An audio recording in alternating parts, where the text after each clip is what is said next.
नमस्कार, आप देख रहे हैं उत्तराखंड प्राइम। मैं हूं आपके साथ उन्नति भटनागर। बुलेटिन की शुरुआत करेंगे देहरादून से आ रही बड़ी अपडेट के साथ, जहां कल पुष्कर सिंह धामी शपथ ग्रहण करेंगे। उत्तराखंड के 12वें मुख्यमंत्री के रूप में शपथ लेंगे पुष्कर सिंह धामी। परेड ग्राउंड में खास शपथ ग्रहण समारोह का आयोजन किया जाएगा। बीजेपी प्रदेश कार्यालय की ओर से आधिकारिक पुष्टि की गई है। प्रधानमंत्री मोदी समेत कई केंद्रीय मंत्री इस दौरान शिरकत करेंगे। तो आधिकारिक पुष्टि का इंतजार था, अब वो आधिकारिक पुष्टि भी हो गई है कि कल ही पुष्कर सिंह धामी सीएम पद की शपथ लेंगे। और सबसे ज्यादा युवा चेहरे के मुख्यमंत्री जिस तरह से वो बने थे, 45 साल की वर्ष आयु में महज वो मुख्यमंत्री बने थे, और एक बार फिर से वो उत्तराखंड के सत्ता पर काबिज होने जा रहे हैं। कल उनकी ताजपोशी होगी, जहां 23 मार्च यानी कि कल वो 12वें मुख्यमंत्री के रूप में शपथ ग्रहण करेंगे। उत्तराखंड का साम्राज्य और उनके नेतृत्व में आगे बढ़ेगा, इसका संकल्प के साथ कल वो शपथ ग्रहण करेंगे। और इस दौरान तमाम बड़े दिग्गज मौजूद रहेंगे। परेड ग्राउंड में खासतौर से यह आयोजन होगा, जिस दौरान प्रधानमंत्री नरेंद्र मोदी समेत तमाम बड़े केंद्रीय मंत्री मौजूद रहेंगे। पंडा पुरोहितों को आमंत्रित किया गया है, वो मौजूद रहेंगे। खास तैयारियों के बीच एक तरीके से मेगा इवेंट बनाते हुए कल उत्तराखंड में यह खास दिन होगा, क्योंकि एक बार फिर से उत्तराखंड में भारतीय जनता पार्टी की सरकार आई है। और ऐसे में पुष्कर सिंह धामी के नेतृत्व में, क्योंकि 2022 का चुनाव लड़ा गया, चाहे भले ही वो अपनी सीट से चुनाव हारे हो खटीमा से, लेकिन उन्होंने उनके नेतृत्व में जीत दर्ज हुई है। और बहुमत के आंकड़े से कहीं ज्यादा 47 सीटों के साथ भारतीय जनता पार्टी ने दोबारा से सत्ता में वापसी की, 70 विधानसभा सीटों में से। और ऐसे में इसका जीत का श्रेय जो है पुष्कर सिंह धामी को भी जाता है, क्योंकि युवा चेहरे हैं। जोश भरने का काम उन्होंने ठीक चुनाव से पहले, जब उन्हें मुख्यमंत्री बनाया गया, महज 6 महीने का समय उन्हें मिला, जब उन्होंने अपना प्रदर्शन करके दिखाया, एक मुखिया के रूप में अपनी भूमिका निभाई। 6 महीने का कम समय मिला, बावजूद इसके बहुमत के साथ उन्होंने जीत दर्ज कराई भारतीय जनता पार्टी को। और इसी को सराहते हुए, उनके दमखम को देखते हुए भारतीय जनता पार्टी और केंद्रीय नेतृत्व ने यह निर्णय लिया कि पुष्कर सिंह धामी ही एक बार फिर से उत्तराखंड के मुख्यमंत्री बनाए जाएं। और ऐसे में जब विधायक दल की बैठक में उन्हीं के नाम पर मोहर लगी, तो अब कल आधिकारिक पुष्टि भी हो गई है। कल यानी कि 23 मार्च को शपथ ग्रहण करेंगे पुष्कर सिंह धामी। 12वें मुख्यमंत्री के रूप में उत्तराखंड के वो शपथ ग्रहण करेंगे, सबसे युवा चेहरा मुख्यमंत्री का। और ये रिकॉर्ड भी उनके नाम दर्ज है, क्योंकि 45 साल के आयु में वो मुख्यमंत्री बने थे। और ऐसे में सबसे ज्यादा युवा चेहरे, और ठीक चुनाव से पहले महज 6 महीने का समय उन्हें मिला, लेकिन अब उनको नए 5 साल का कारवा शुरू होने वाला है। ऐसे में उनके ताजपोशी की जो खास तैयारियां हैं वो की जा रही हैं। 2024 को देखते हुए तमाम समीकरणों को साधते हुए मंत्रिमंडल का विस्तार हो रहा है, मंथन हो रहा है। और इसी बीच बड़े वीआईपीओ को बुलाने की भी तैयारी है, जहां खुद प्रधानमंत्री नरेंद्र मोदी इस शपथ ग्रहण समारोह का हिस्सा रहेंगे। तो वहीं केंद्रीय मंत्री भी, कई बड़े केंद्रीय मंत्री भी शिरकत करते नजर आएंगे इस शपथ ग्रहण समारोह में। कई पंडा पुरोहित मौजूद रहेंगे। साजो सजावट के सारे इंतजाम जो हैं अब किए जा रहे हैं, क्योंकि आधिकारिक पुष्टि का इंतजार था। और ऐसे में जब आधिकारिक पुष्टि हो गई है इस तारीख की कि कल ही शपथ ग्रहण समारोह होगा, तो खास तैयारियां की जा रही हैं। सुरक्षा के कड़े इंतजाम किए जा रहे हैं, क्योंकि बड़े वीवीआईपी वहां पर मौजूद रहेंगे जब पुष्कर सिंह धामी 12वें मुख्यमंत्री के रूप में शपथ ग्रहण करेंगे। उत्तराखंड की कमान एक बार फिर से पुष्कर सिंह धामी संभालते नजर आएंगे। युवा चेहरा है, और ऐसे में वो भारतीय जनता पार्टी का जो खाका है, जो समीकरण है, जिस तरह की नीति है भारतीय जनता पार्टी की, उसमें फिट होते हैं। इसीलिए उनके नाम पर मुहर लगी। तो चलिए, हमारे साथ हमारे संवाददाता पवन दीक्षित जुड़ गए हैं, ज्यादा जानकारी लेते हैं उनसे। पवन, क्या कुछ अपडेट मिल पा रही है? अब आधिकारिक पुष्टि भी हो गई है, कल ही शपथ ग्रहण करेंगे 12वें मुख्यमंत्री के रूप में पुष्कर सिंह धामी। बिल्कुल उन्नति, अब इसकी आधिकारिक तौर पर पुष्टि हो गई है कि कल नई सरकार का गठन हो जाएगा। और नए सूबे के जो नए सरदार हैं, मुख्यमंत्री पुष्कर सिंह धामी, धाकड़ धामी, कल शपथ ग्रहण करके और सरकार बनाने का काम करेंगे। और कल उनकी जो शपथ ग्रहण है वो भव्य और दिव्य बनाने के लिए प्रधानमंत्री नरेंद्र मोदी, गृह मंत्री अमित शाह, रक्षा मंत्री राजनाथ सिंह और बीजेपी के राष्ट्रीय अध्यक्ष जेपी नड्डा समेत तमाम केंद्रीय मंत्री, तमाम बीजेपी शासित राज्यों के मुख्यमंत्री समेत तमाम ऐसे लोग वहां पर शख्सियत वहां पर देखने को मिलेंगी, जो इस भव्य समारोह के लिए साक्षी बनेंगे। और मुख्यमंत्री पुष्कर सिंह धामी कल परेड ग्राउंड से शपथ ग्रहण करने के बाद में प्रदेश के नए मुख्यमंत्री के तौर पर वो देखे जाएंगे। जी, और पवन, उनके साथ कौन कौन से बड़े मंत्री कल शपथ ग्रहण कर सकते हैं? करीब कितने मंत्रियों की संख्या होगी? इससे जुड़ी कोई अपडेट मिल पा रही है? बिल्कुल उन्नति अब मुख्यमंत्री का नाम तय होने के बाद से ही ये सुगबुगाहट तेज हो गई है कि कौन कौन चेहरे ऐसे होंगे, कौन कौन से पुराने मंत्री होंगे जिनको इस धामी सरकार में उनको फिर से मंत्रिपरिषद में उनको मौका मिलेगा, और कौन कौन से ऐसे मंत्री होंगे जिनकी छुट्टी होगी, और कौन कौन से नए चेहरे होंगे, कौन कौन से युवाओं को इस बार तरजीह दी जा सकती है। तो वहीं महिलाओं को भी मौका देने की उम्मीद काफी दिखाई दे रही है। और वहीं उसके साथ ही साथ आपको बता दें, क्योंकि 3 मंत्री ऐसे हैं, 3 जो पुरानी कैबिनेट थी, धामी कैबिनेट थी, उसमें से 3 जगह अभी भी रिक्त चल रही है, क्योंकि स्वामी यतीश्वरानंद जो कि हरिद्वार ग्रामीण से अपना चुनाव हार गए हैं, इसलिए वो रिक्त हुई है। तो वहीं डॉक्टर हरक सिंह रावत और यशपाल आर्या बीजेपी छोड़ कांग्रेस में शामिल होने के कारण ये भी रिक्ति बनी हुई है। उसके साथ साथ ऐसा माना जा रहा है जो भी वरिष्ठ विधायक हैं, जो वरिष्ठ मंत्री रहे, कई बार मंत्री रहे, विधायक रहे हैं, ऐसे में बंशीधर भगत या फिर बिशन सिंह चुफाल, इनको भी कहीं कहीं एडजस्ट करने की उम्मीद है। और ऐसे में 2 और जगह जो खाली होंगी उस पर नए चेहरों को इस बार मौका मिल सकता है।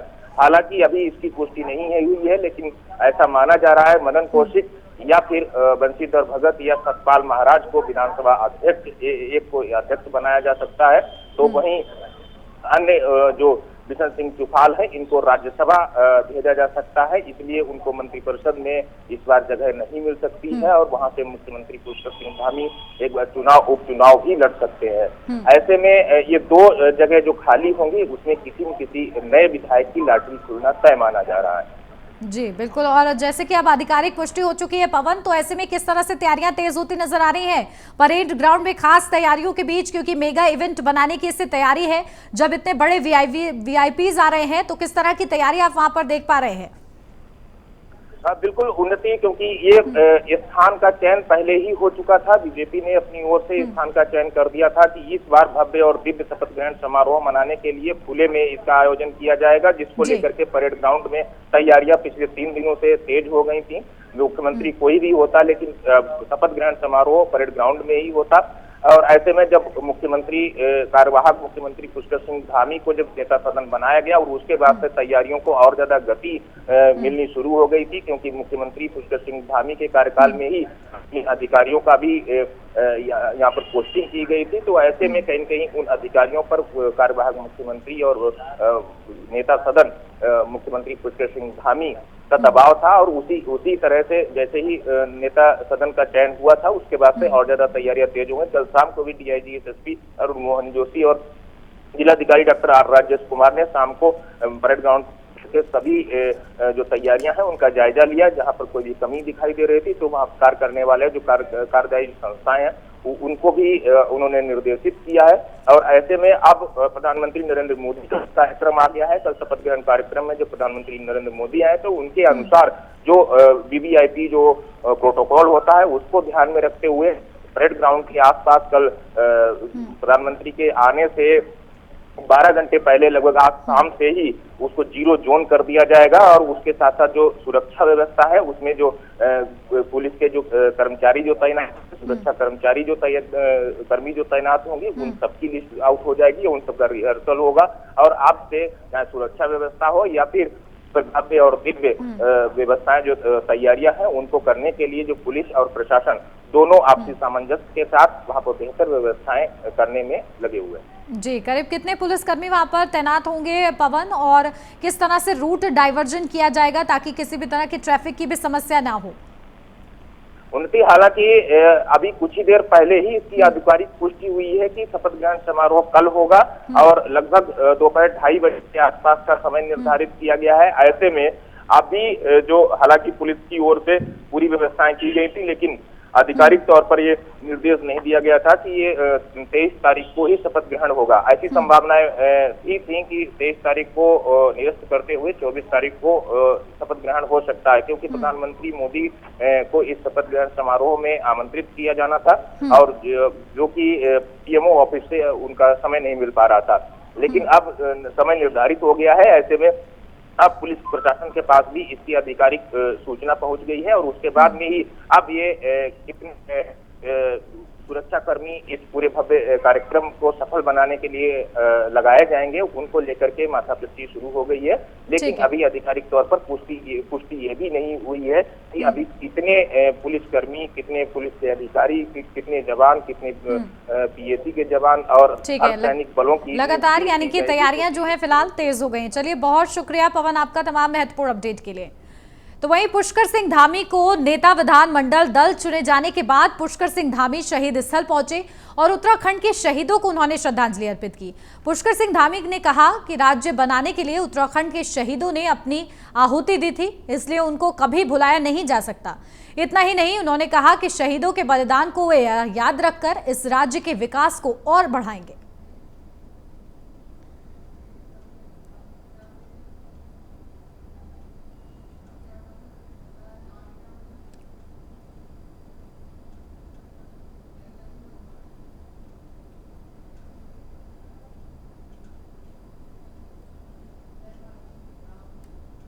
तो देहरादून से अगली खबर, जहां बीजेपी में नए प्रदेश अध्यक्ष की अब चर्चा तेज हो चुकी है। जहां गढ़वाल मंडल से प्रदेश अध्यक्ष बनाने की चर्चा तेज हुई है। प्रदेश अध्यक्ष मदन कौशिक के मंत्रिमंडल में जाने की खबर है फिलहाल, जहां संगठन में ब्राह्मण चेहरे बन सकते हैं प्रदेश अध्यक्ष।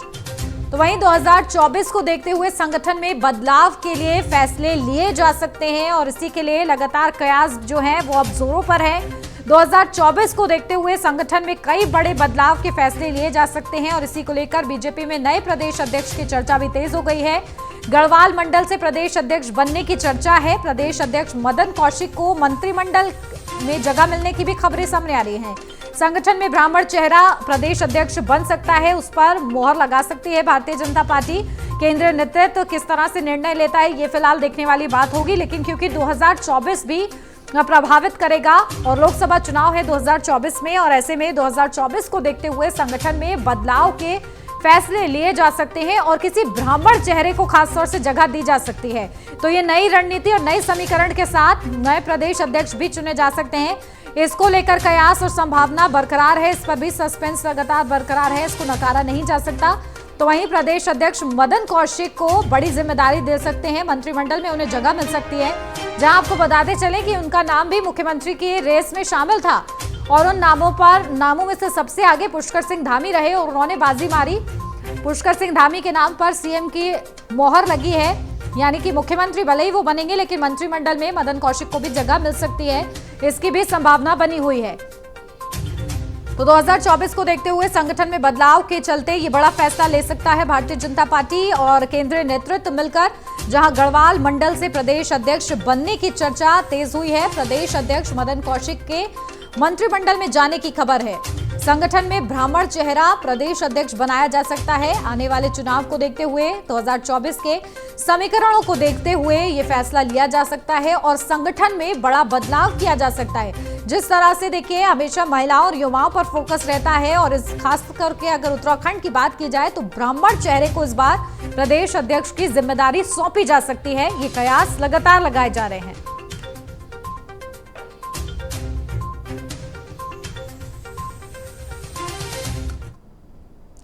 तो पुष्कर सिंह धामी को नेता विधानमंडल दल चुने जाने के बाद पुष्कर सिंह धामी शहीद स्थल पहुंचे और उत्तराखंड के शहीदों को श्रद्धांजलि दी। पुष्कर सिंह धामी ने कहा कि राज्य बनाने के लिए उत्तराखंड के शहीदों ने अपनी आहुति दी थी, इसलिए उनको कभी भुलाया नहीं जा सकता। इतना ही नहीं, उन्होंने कहा कि शहीदों के बलिदान को वे याद रखकर इस राज्य के विकास को और बढ़ाएंगे।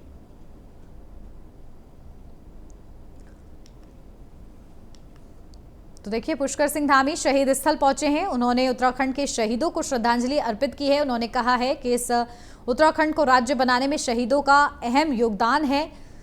उन जवानों ने अपने प्राण न्यौछावर किए हैं और ऐसे में उनको भूलना असंभव है।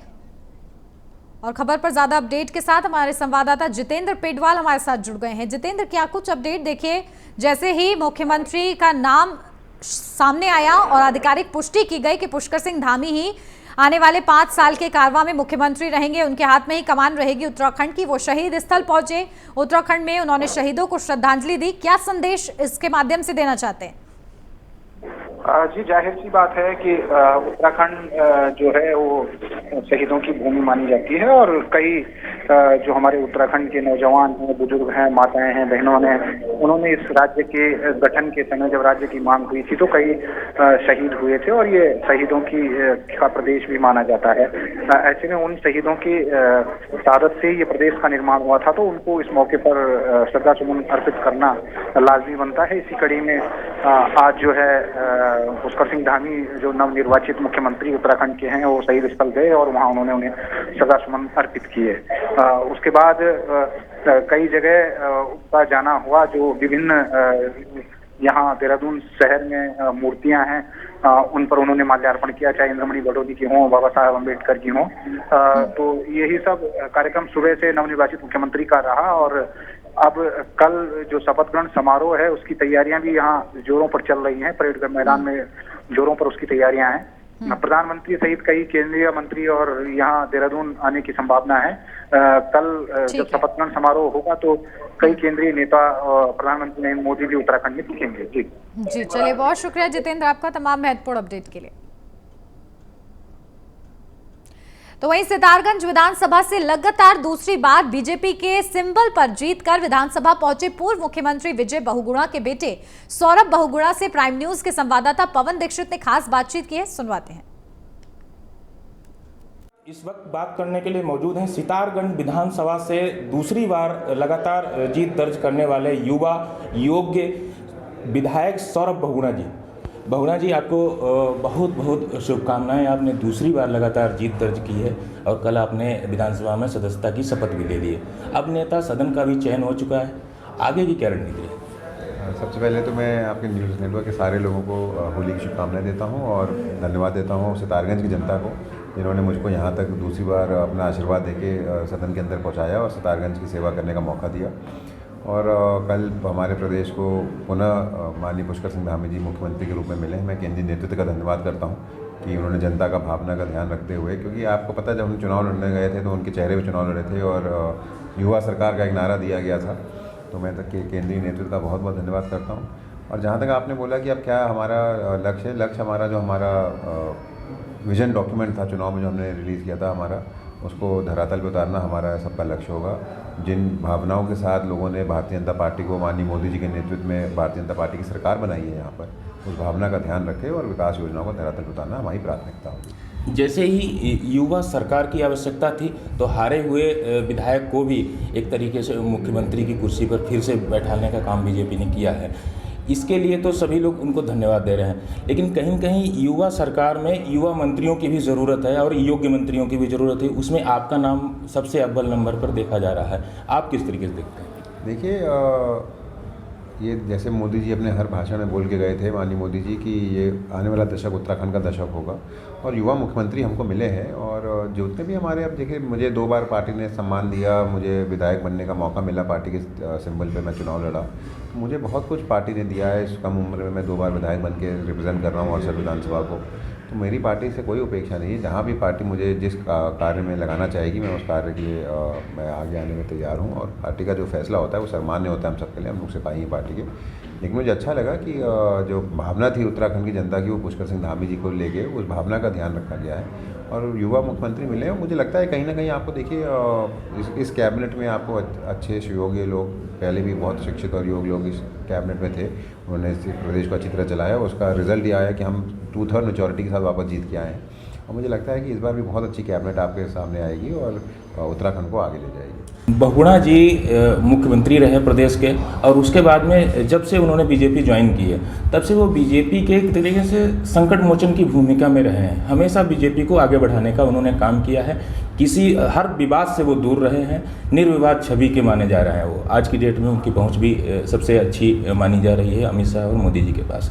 तो क्या लगता है कि आपने अपने पिताजी से अपनी उन्नति के लिए, अपने प्रमोशन के लिए सिफारिश नहीं की? देखिए, ये कांग्रेस और भारतीय जनता पार्टी में यही फ़र्क है कि यहाँ पर बहुत ज़्यादा सिफारिशें नहीं चलती हैं। आपका मेरिट और आपका काम करने का तरीका और आपके अनुशासन को देखते हुए यहाँ पर आपको प्रमोशन दिया जाता है। तो मैंने पिताजी का जब 17 में पहली बार चुनाव लड़ा तो 5 साल सितारगंज की सेवा करी। उसके बाद पिताजी ने मुझे योग्य समझा कि उन्होंने मुझे अपने सितारगंज सीट से टिकट मुझे मिला, मैं लड़ा। और फिर अपनी काबिलियत पे मैं 2022 में पार्टी ने मेरी काबिलियत देखी, मेरी मेहनत देखी, मेरे काम करने का तरीका देखा। उसके बाद मुझे 22 में पार्टी ने रिपीट किया। तो कहीं ना कहीं मैं आपको यही बोलना चाह रहा हूँ कि सिफारिश करके पद कांग्रेस की प्रथा हो सकती है, भारतीय जनता पार्टी की प्रथा नहीं है। और जहाँ तक आपने संकट मोचन की बात करी, देखिए जो भी भारतीय जनता पार्टी का सिपाही है उसका फ़र्ज़ है कि जब भी उसको ड्यूटी के लिए कॉल किया जाए या उसको कोई काम दिया जाए तो वो पूरी निष्ठा के साथ उस काम को निभाए। और पिताजी उसी काम पर लगे हुए हैं। हमारा सबका सपना एक है कि मोदी जी के नेतृत्व में उत्तराखंड आगे बढ़े। मोदी जी हर भाषण में बोल के गए कि उत्तराखंड का दशक है। पहले ऐसे प्रधानमंत्री हैं जो 5 साल के अपने प्रधानमंत्री के कार्यकाल में कम से कम 15 बार उत्तराखंड आ गए। उतना प्रेम है उनको उत्तराखंड से, और हर भाषा में बोलते हैं कि उत्तराखंड का दशक है। तो हम सबका फ़र्ज़ यही है कि हम लोग मोदी जी के सपने को साकार करें। और इस छोटी सी स्टेट जो भावना के साथ बनाई गई थी कि पहाड़ों का विकास हो सके, पहाड़ यहाँ के पर्वतीय क्षेत्रों का विकास हो, उस भावना को हम लोग एक मेन अपना बयान बना के और उसको आगे बढ़ाना। धन्यवाद प्राइम न्यूज़ से बात करने के। तो ये थे सितारगंज विधानसभा से युवा, कर्मठ और योग्य विधायक सौरभ बहुगुणा जी, जिनका साफ तौर पर कहना है ये बीजेपी है, यहाँ पर सिफारिश नहीं चलती है और हमारे जो क्रेडिट के हिसाब से बीजेपी जो भी दायित्व देगी, पार्टी जो भी दायित्व देगी उसका निष्ठा और ईमानदारी के साथ निर्वहन करेंगे। अपने सहयोगी वीरेंद्र थपलियाल के साथ पवन दीक्षित, प्राइम न्यूज़, देहरादून। तो वहीं कुमाऊं के विधायकों के एकजुटता बने पुष्कर सिंह धामी की ताकत, जहां कुमाऊं के निर्वाचित 18 विधायकों ने एकजुटता दिखाई और यही पुष्कर सिंह धामी की सबसे बड़ी ताकत बनी।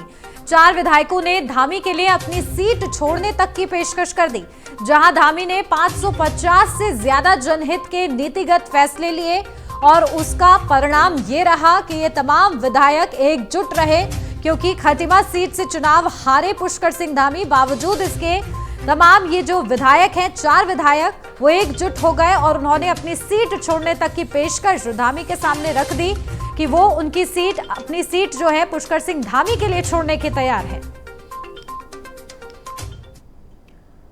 तो राज्य में पुष्कर सिंह धामी को दोबारा मुख्यमंत्री बनाए जाने पर बीजेपी कार्यकर्ताओं में खुशी का माहौल है। जहां पहाड़ों की रानी मसूरी में बीजेपी के कार्यकर्ताओं ने बीजेपी मंडल अध्यक्ष मोहन पेटवाल के नेतृत्व में जमकर आतिशबाजी की और एक दूसरे को मिठाई खिलाई। हाईकमान का, माननीय प्रधानमंत्री मोदी जी का, अमित शाह जी का, जिन्होंने बड़े प्यार से सब लोगों की बातों को सुना, सब लोगों की बात को सुनने पर उसके बाद फैसला लिया और उस शख्स के रूप में उस शख्स के विषय में सोचा जिसने अपने इलेक्शन को ध्यान न देकर पूरे परचम तरीके से रात दिन मेहनत कर उत्तराखंड में भाजपा का परचम फहराया और उसको जन जन मानस तक पहुंचाया, जिसके उनके इस कार्य के करने की छेड़ी से जिससे भाजपा 2/3 मेजोरिटी से जीती है। अमित शाह जी ने, माननीय नरेंद्र मोदी ने उन्हें उपहार स्वरूप उनको ये तवज्जो दी कि तुमने, तुम्हारी मेहनत के दम पर तुमने अपनी सीट नहीं देखी, खाली खटीमा तक सीमित नहीं रहे, पूरे गांव-गांव में जाकर पूरे उत्तराखंड का दौरा करा और आज जिस 2/3 बहुमत से जीते हैं उसको हाईकमान ने उनको प्रसाद स्वरूप और उनको आशीर्वाद स्वरूप दोबारा से जनभावनाओं को देखते हुए उत्तराखंड का मुख्यमंत्री घोषित किया। उत्तराखंड में हुई है जिसका विशेष मुझे लगता है जो योगदान रहा है वो प्रधानमंत्री जी की, केंद्र सरकार की और राज्य सरकार की जो नीतियां रही हैं, जो विकास कार्य हुए हैं उस पर जो है जनता ने मोहर लगाई है। और आज जब शीर्ष नेतृत्व ने और विधायक दल ने पुष्कर धामी जी की जो है मुख्यमंत्री के रूप में उत्तराखंड को नियुक्ति आज मिली है, मैं उनको बधाई देना चाहता हूं। और जितना छोटे कार्यकाल में जो उन्होंने विकास कार्य और जो नीति और योजनाएं उन्होंने लागू की हैं, इसी के फलस्वरूप मुझे लगता है कि उनको पार्टी ने एक बार फिर उन पर विश्वास जताया और मैं उनको बहुत बहुत शुभकामनाएं देता हूँ। जो हमारे केंद्रीय नेतृत्व ने जो डिसीजन लिया है पुष्कर धामी जी का, तो मैं सबसे पहले उनका धन्यवाद देना चाहूँगी। साथ ही जितने भी विधायक दल थे उन सबका भी समर्थन के लिए मैं सबका धन्यवाद देना चाहूँगी कि एक पुष्कर धामी के उस पर पूरा उत्तराखंड का चुनाव लड़ा गया है और निश्चित एक प्रचंड बहुमत से एक सरकार बनाई गई है। तो मैं इसके लिए केंद्रीय नेतृत्व का धन्यवाद देना चाहूँगी, विधायक दल का भी धन्यवाद देना चाहूँगी, साथ ही पुष्कर सिंह धामी जी को बधाई देना। तो पिछले 17 मार्च को चमोली जिले के विशुड़ा गांव में एक सड़क हादसा हुआ है। हादसे में 5 लोगों की मौके पर ही मौत हो गई और कुछ लोग गंभीर रूप से घायल हो गए, जिनको इलाज के लिए पौड़ी के जिला अस्पताल में भर्ती कराया गया। तो वहीं दूसरी तरफ घायलों के परिजनों की आर्थिक स्थिति ठीक न होने के चलते उन्हें इलाज कराने की दिक्कतों का सामना करना पड़ रहा, जिसको लेकर पीड़ित परिवार के प्रशासन से अब मदद की गुहार लगाई है। देखना होगा कि प्रशासन की तरफ से क्या आर्थिक सहायता की जाती है। ग्राम पिछड़ के लड़के होली खेलने गए थे पैठानी में, अचानक एक्सीडेंट हो गया और काफ़ी लोग 5 आदमी की तो मृत्यु हो गई है, काफ़ी लोग घायल हैं। प्रशासन से कोई हेल्प नहीं की, कोई मदद नहीं हुआ, तत्काल कोई सुविधा नहीं मिली हमें। और वहाँ से पैठानी पाबो रेफर किया गया। श्रीनगर गए 4 आदमी श्रीनगर से भी उतना किसी के पास पैसा नहीं था। तो वहीं रुद्रपुर कोतवाली इलाके में दंपत्ति से मारपीट करने वाले युवक को पुलिस ने गिरफ्तार कर जेल भेज दिया। जानकारी के मुताबिक दंपत्ति से 19 मार्च को नशे में धुत कुछ लड़कों ने मारपीट की थी। बता दें कि मारपीट की पूरी घटना सीसीटीवी कैमरे में भी कैद हुई थी और फुटेज के आधार पर पुलिस ने आरोपी युवक को धर दबोचा है। तो ये बड़ी कार्रवाई की गई है इस सीसीटीवी फुटेज के आधार पर, जिसमें साफ तौर पर दंपत्ति के साथ मारपीट करने का ये मामला सामने आया और उसके बाद ये बड़ी गिरफ्तारी हुई है। ये 20 मार्च 2022 की घटना है। रात करीब 9 बजे मीना अरोड़ा जी हैं जो अपने पति वरुण अरोड़ा के साथ स्कूटी से जा रही थी। इसी बीच में एक I-20 वाहन जो बैक हो रहे थे तो दोनों गाड़ियों में टच हो गए। इसमें उसका जो ड्राइवर था मनीष चौधरी, उन्होंने निकल करके और हाथी से इनकी गाड़ी को मारी और इनका ये कहना था कि इनके साथ अभद्रता करी और इसमें वीडियो बनी थी जो कि सोशल मीडिया में वायरल भी हो रहा था। इसका तत्काल संज्ञान लेते हुए हमारे द्वारा मुकदमा पंजीकृत किया गया। करने के बाद इस अभियुक्त की जो कि उत्तर प्रदेश डिप्टी का रहने वाला, इसकी आज अरेस्टिंग की गई है। पूर्व में हमने इसमें 341 और 504 IPC में मुकदमा पंजीकृत किया गया था। और इसी के साथ उत्तराखंड प्राइम में बस इतना ही। देश और दुनिया की तमाम बड़ी और अहम खबरों के लिए आप देखते रहिए प्राइम न्यूज।